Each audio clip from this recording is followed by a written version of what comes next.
धनु राशि। ये महीना धनु राशि के जातकों के लिए बहुत ज्यादा उथल पुथल वाला महीना रह सकता है।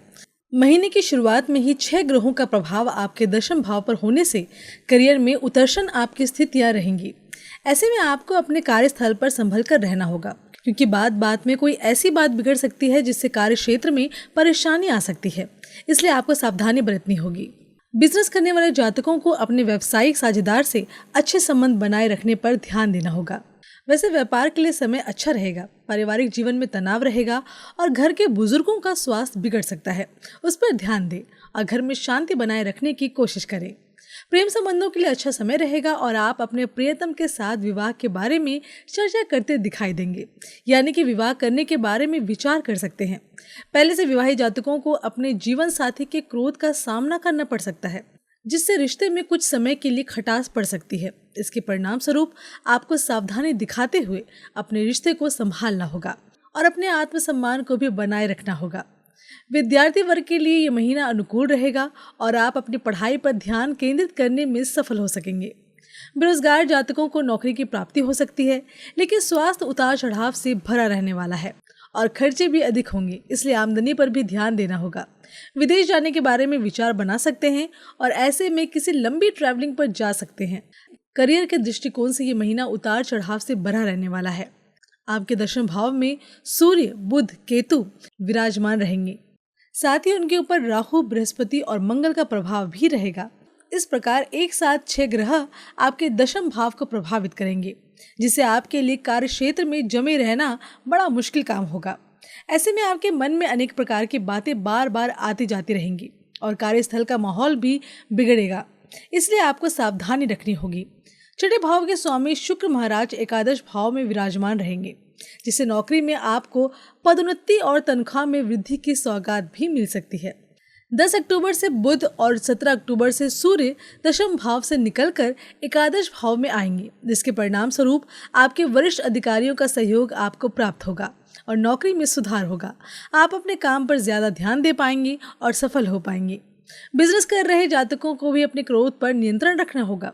ऐसी भी संभावना है कि आपके व्यावसायिक साझेदार से संबंध कुछ समय के लिए बिगड़ सकते हैं। ऐसे में आपको सावधानी रखनी होगी और उनसे अच्छे संबंध निरंतर बनाने की कोशिश करनी होगी, ताकि वो आपका कोई भी अहित करने के बारे में विचार न करें। साथ ही आप दोनों मिलकर अपने व्यापार को सही दिशा में उन्नति की राह पर साथ साथ आगे लेकर जाने के बारे में विचार करेंगे, क्योंकि इस समय आपके व्यावसायिक साझेदार का आपसे दूर जाना आपके लिए नुकसानदायक हो सकता है। यदि आप एकल व्यापार करते हैं तो अपने क्रोध पर नियंत्रण रखें और अपने साथ किसी नए व्यक्ति को आगे बढ़कर काम करने का मौका दें, इससे आपको लाभ होगा। यदि आपकी आर्थिक स्थिति को देखा जाए तो महीने की शुरुआत में सामान्य रहेगी, खर्चों पर नियंत्रण रहेगा, लेकिन महीने के उत्तरार्ध में सूर्य, बुध एक आदर्श भाव में चले जाएंगे, जिससे आमदनी बढ़िया हो जाएगी। हालांकि शुक्र द्वादश भाव के हो जाएंगे, जो आपकी बनी बनाई आमदनी को खर्च कर सकते हैं, यानी कि आप कोई नया गैजेट, कोई सामान और दैनिक आवश्यकताओं की पूर्ति से संबंधित वस्तुओं पर खर्च कर सकते हैं। वहीं देवगुरु बृहस्पति पूरे महीने छठे भाव में बैठकर द्वादश भाव को देखेंगे, जिसके प्रभाव से लगातार खर्चे बने रहेंगे। लेकिन वक्री शनि की दृष्टि भी द्वादश भाव पर होने से खर्च बढ़ सकते हैं, इसलिए सावधानी रखें। लेकिन शनि ही इन खर्चों को कम करने में भी मदद करेंगे, इसलिए आपको स्वयं प्रयास करना होगा और जो खर्चे अति आवश्यक ना हो उन्हें टाल दिया जाए तो ही बेहतर है।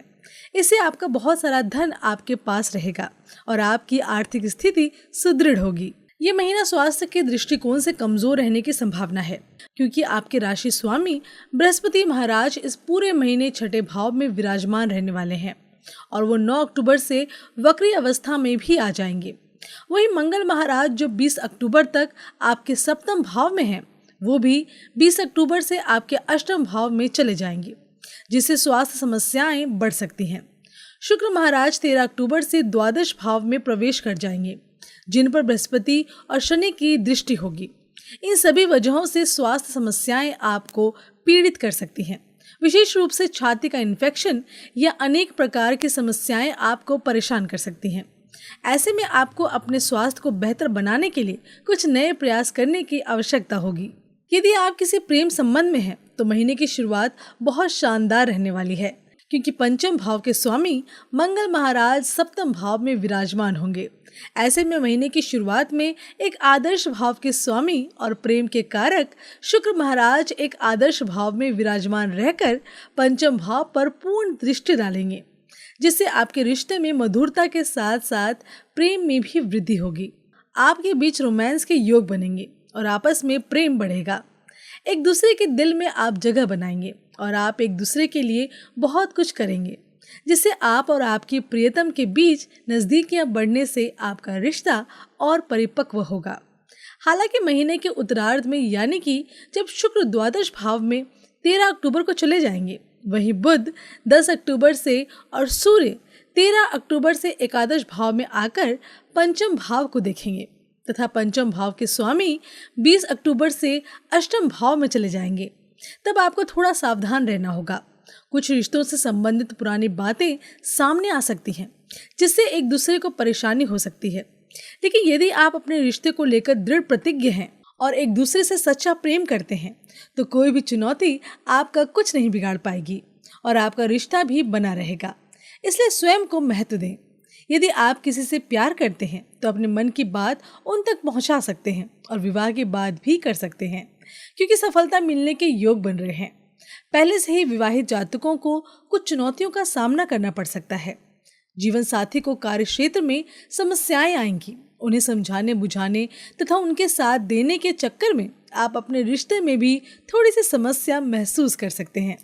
इसलिए उनको इतना ही समझाएं जितना ज़रूरी है। आपस में प्रेम कैसे बढ़े, इस पर ध्यान दें और रिश्ते के महत्व को समझें। इससे आपका वैवाहिक जीवन दुरुस्त हो जाएगा। ये महीना पारिवारिक जीवन के लिए उतार चढ़ाव से भरा रहने वाला है। निजी रिश्तों में समस्याएं आ सकती हैं। परिवार में बुजुर्गों की सेहत बिगड़ सकती है और परिवार के माहौल में अशांति का बोलबाला रह सकता है। इसलिए घर में शांति बनाए रखने पर ध्यान दें।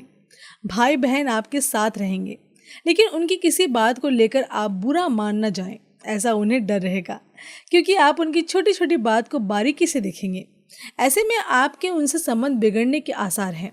इस बात का ध्यान रखें।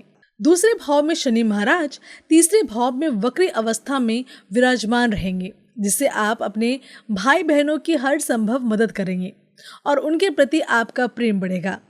साथ ही आपका रिश्ता भी मधुर होगा। पारिवारिक जीवन में आपको शांति बनाए रखने के लिए बहुत ज़्यादा प्रयास करने होंगे।